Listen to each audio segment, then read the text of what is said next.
Good evening, Source Nation, and welcome to Healthy Cooking with me, Chef Keith. This is a show where I will show you how to prepare healthy meals. But before I go any further, let me thank our sponsors who have made this show possible, and they are Scott's Cares Foundation. That's Scott's Cares with an S Foundation.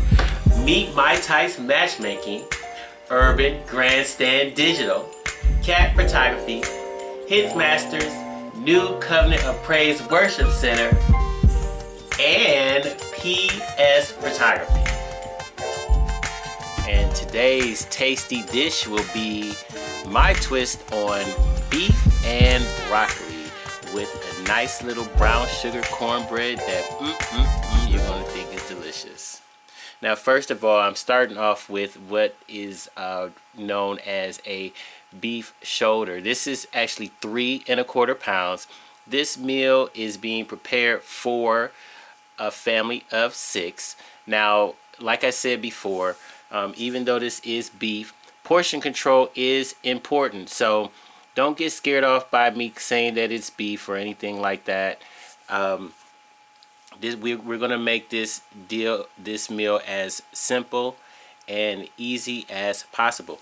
Now, as you can see with this particular cut of meat, there's a lot of marble, which we're talking about as the fat. Now, for those of you who want to cut down on your fat intake, you can trim the fat from the outside as much as possible to your delight.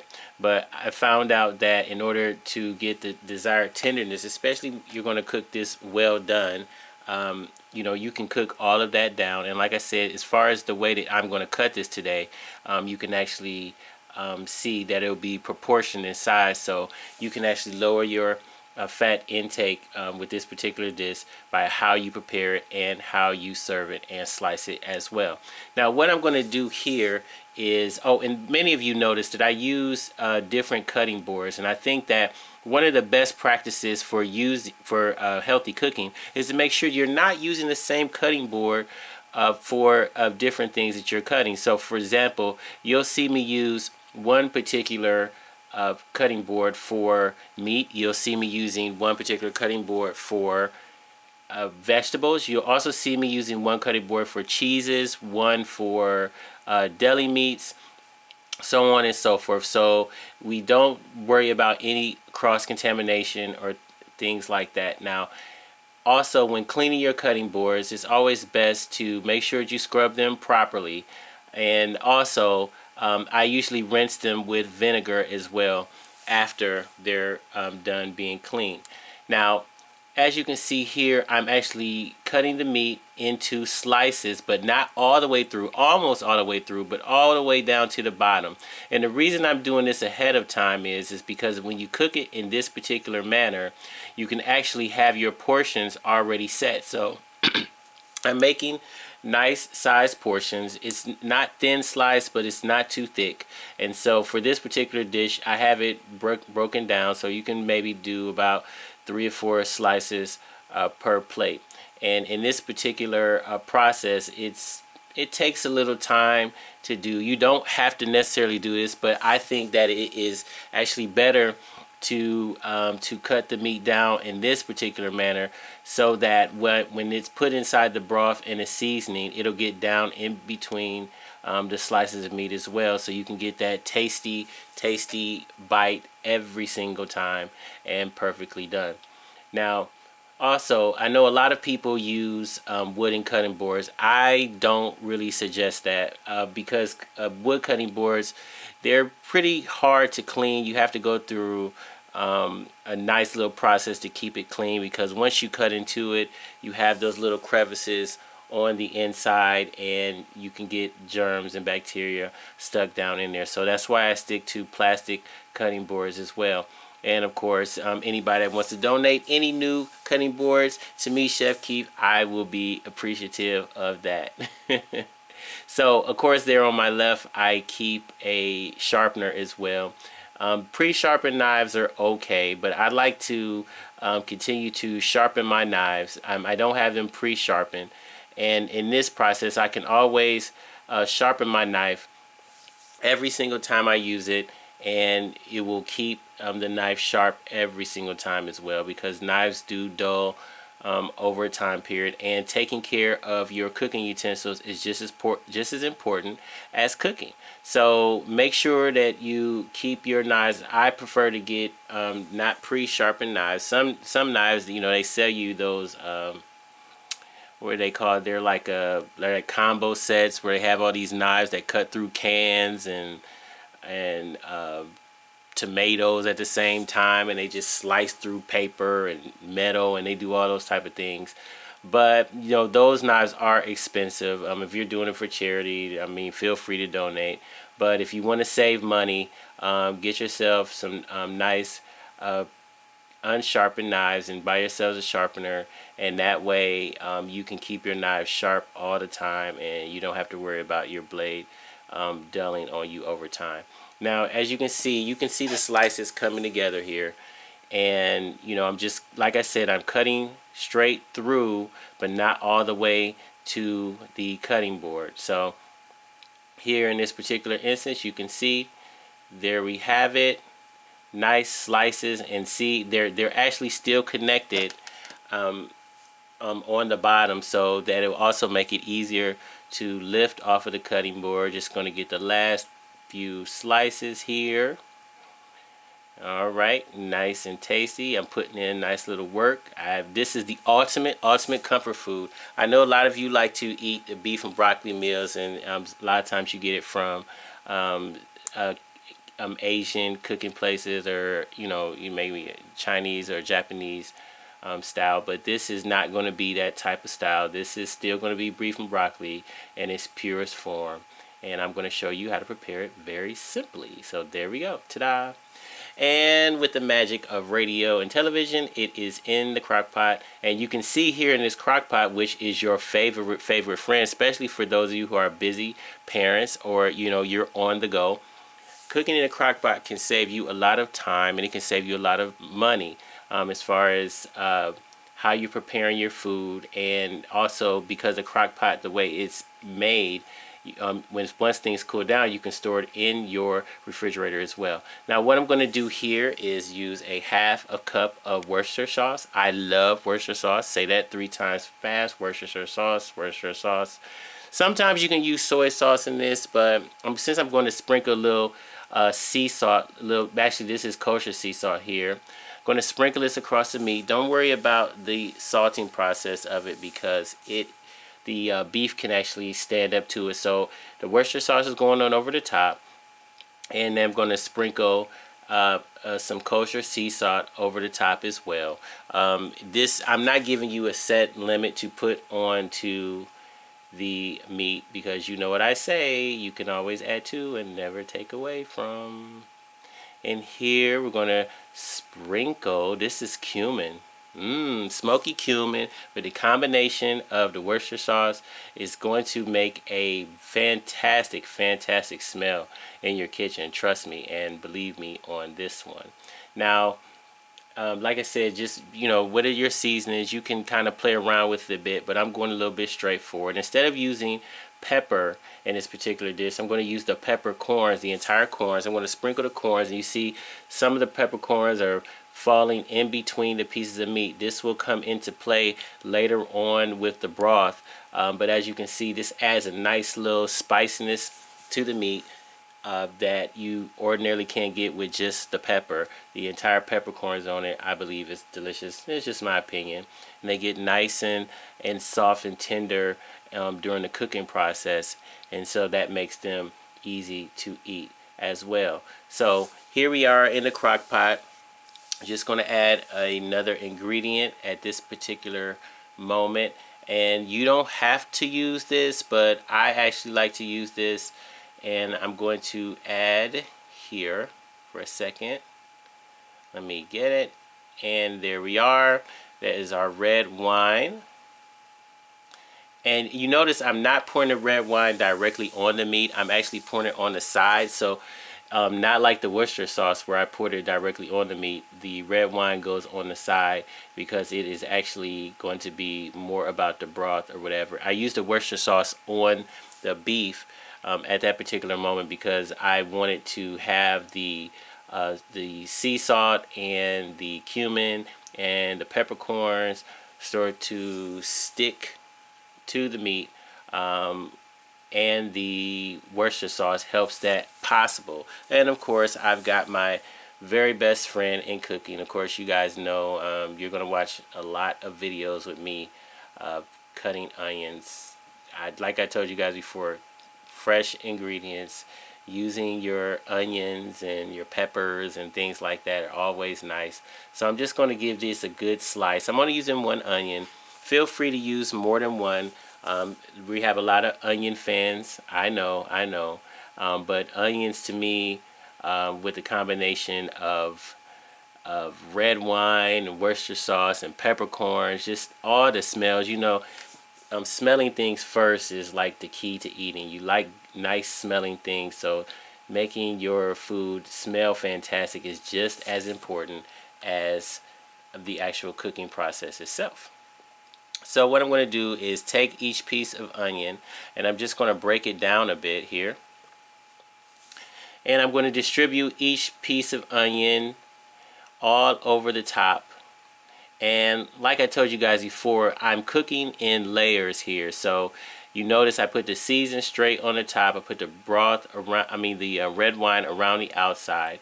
And so once all these onions start to cook down, you'll see that the actual onion itself will actually start to cook down, and the flavor of the onions will just drip down in between the slices of beef here, and it will cause the actual fusion of all types of fantastic flavors. Now, of course, you guys know it's not over yet until we add one of our favorite additions to the cooking process, and of course that will be our garlic as well. Now I'm just moving on here, and I've got minced garlic. You can buy this in the store. It is not expensive. This is a garlic that's actually in a brine here.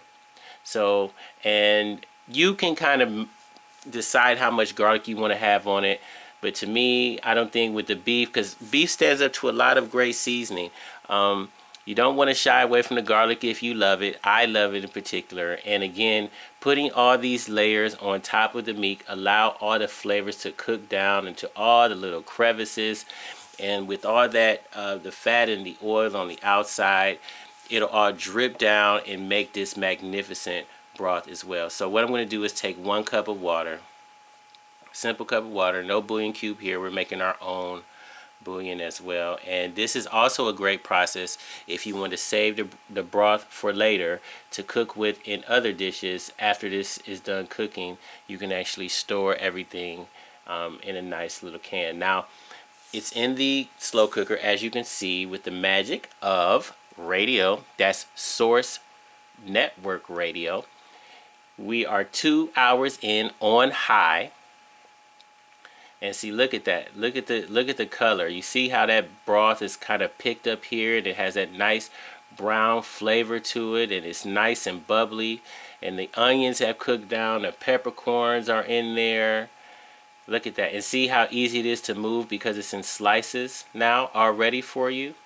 And you guys just don't know just how nice this will be when it comes time to serve it. Now, you can surprise all your friends by bringing this dish to a potluck. I promise there won't be any left at all. I mean, just the whole process is going to be fantastic. And when you walk in and show your friends this is what you brought, you're going to be the hit at all your parties, even your tailgating parties, your baby showers. Yeah, bring it to the baby showers, all that type of thing. And you see, I'm just going to rearrange everything here. Look at that. See, because now we're going to cook everything for a little bit more time. So we're going to let that cook. And like I said, it's on high. That was 2 hours. And we're going to start to make our cornbread now. We're not going to actually cook it now, but we're just going to prepare it so it'll be ready for when we're ready to finish our dish. Now, I'm going to use a cup of flour. You can use a cup and a quarter if you choose. But for this particular dish, I'm only going to go with a cup of flour because I'm going to add a little bit more of our other dry ingredients for this as well. I'm actually going to use a cup there of brown sugar. Now ordinarily you can make your cornbread with a little bit of sugar, but and actually 3/4 cup is about where you want to be. But I'm going to take away a 1/4 cup of flour and add an extra 1/4 cup of brown sugar, and there we're going to go in with 2 teaspoons of baking powder. We're going to go in with all our dry ingredients up front here. Real simple to do. And also, I know a lot of people, you know, when I was making the cornbread, I was thinking, you know, I grew up, my mom used to make Jiffy cornbread. It was nice and sweet, and as a kid, I just thought it was fantastic. But one of my grandmothers used to just make the regular cornbread, the down south version of cornbread. And I used to say, oh, this isn't so great, but it always had that taste, that little extra something. You know, it was different. It was more savory, and you know, if I have a choice, I'm going to go with the original version of cornbread if I can. Get my kids kind of used to that, you know, hot water cornbread, things like that. So and for this particular dish, we don't want to go with the Jiffy. Like I said, we're going to try to make this as healthy as possible, so we're going to use fresh ingredients as well. Now I know a lot of people, you can cut this entire step out if you know you don't want to eat the bread, but I think this works out well with the combination of the beef and broccoli. Now I'm using white cornmeal here, so I've got a cup of white cornmeal instead of the regular yellow. It's going to give it that nice brown color. I'm also going to use a 1/4 cup of oil, and I'm also, in that oil, I'm actually using sunflower oil. You can choose whatever oil you like. And I'm also using a cup of skim milk. Now you can go in a little bit more with the skim milk if you want, but I got a cup in there, and I found these little eggs, which are really economical. It actually cuts down on portions. I realized that I buy a dozen eggs, and my son likes to cook scrambled eggs like almost every morning. But I found out that you can actually cut down on portions. He likes to eat 2 eggs, and he doesn't realize he's actually eating less by eating small eggs. So I'm actually using 2 small eggs in this particular dish. And I'm going to go ahead and give it a stir. I'm not going to over stir. These are little circles I'm making, and I'm actually moving all the dry ingredients off the sides of the bowl here. Stirring when you're dealing with baked goods, if you over stir, a lot of times you make things a little bit too tough. So you don't be afraid to have a few lumps in your bowl, but you want to make sure everything is nice and mixed together. So I'm giving a little stir, just scraping down from the sides. I'm not going straight into the middle, so I'm not going to use a mixer for this because sometimes a mixer will over mix it for you. I'm just going to just keep pulling things down, and I'm making just a looping motion here, tucking everything nice and underneath while turning the bowl. I'm not saying you had to use that technique. It just works for me. But I think that, like I said, good cooking practices for those of you who are learning to cook for the first time and learn to cook different meals. Just keep up good cooking practices and good habits, and you'll be fine. Trust me. So I'm just getting everything covered here. See, we still got lumps. Stirring it. Look at that brown color. That's the brown sugar in there.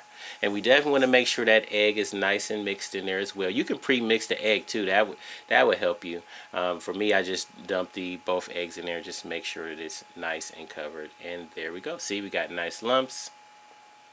That's beautiful, beautiful batter for our cornbread. And this is just going into the refrigerator until everything else is done. Now, I put that in the refrigerator, and I'm going to move back over to my slow cooker 1 hour later. So we're 3 hours in. Look at that. Look at that. It's dripping with the broth, and everything is married. And oh, what a beautiful, beautiful looking piece of meat. You can see by us slicing it ahead of time, all the pieces are now separated. So you don't have to worry about slicing this later. See, it picks up easy. Picks up nice and easy with a pair of tongs. And this makes it really, really simple as well and easy to serve. Now at this particular moment, we're at 3 hours. We're over 3 hours. You can see it's bubbling. Oh, it smells amazing, by the way. Eventually we're gonna invent some type of smell radio where you can smell, or smell-o-vision, where you can actually smell these cooking dishes that while they're making. And can you imagine how hungry everybody would be if you're watching TV or listening to the radio? You can smell what's cooking, not like what the Rock is cooking, but you know, smell what's cooking. And that would be a great invention. Somebody make it happen. We got a lot of technology, iPhones, all that type of stuff. Somebody makes it happen, right? So at this particular moment, I'm going to go ahead and add my broccoli. Now for this particular dish, I know we use a lot of fresh ingredients, but this particular dish, I'm going to actually use frozen broccoli. And as you can see, I'm not going to stir it into the beef. I'm just going to spread it across the top. And the reason for this is because I'm not trying to cook it in the broth necessarily, but I'll let you can still use fresh broccoli in this dish, but for convenient purposes, I'm going to use the frozen. And by cooking it this way, it actually allows the broccoli to cook with the heat of the slow cooker. Now we're going to let that stay, and I turned it down to low at that point. So after 3 hours, I add the broccoli, turned it down to low, and we're going to let that sit there and cook for about a half an hour to 40 minutes until the broccoli is nice and tender. We're not going to take all the nice green vegetables out of it. We're not going to make it too soggy. Now if you want it a little bit longer, that's fine, but for me, like I said, I like to have a little full body to my broccoli. I don't necessarily want it falling apart. Now here's my cast iron skillet. That's right, the same skillet we make shrimp and chicken and steak in. We're also going to make cornbread in this the way it was originally made to be made. You know, a lot of people a long time ago used the cast iron skillet for things like bread and cornbread in the skillet. So I'm going to stay with the same idea. So I just greased it up nice, and I'm just going to pour our batter. See, look at our batter. It's nice and just flowing out of there. It's been sitting in the refrigerator, so it had time to just gel together, and all those flavors, the brown sugar and everything in here is just going to be amazing. Now you don't have to add brown sugar, but you know, anything a lot of people will use the regular sugar cane sugar as well. And like I said, for this particular dish, I'm just going to use the brown sugar, and I like the color of the cornbread. It's going to have a nice light brown color to it. And this is ready to go. Just get the last few bits there, and our oven is going to be on 400 degrees. And don't worry about your cast iron skillet. That is what it was made for. Can't do that with most of these pans and plates that you buy. And voila. 20 to 25 minutes in the oven, and there you go. And look at our broccoli. See, it's still intact.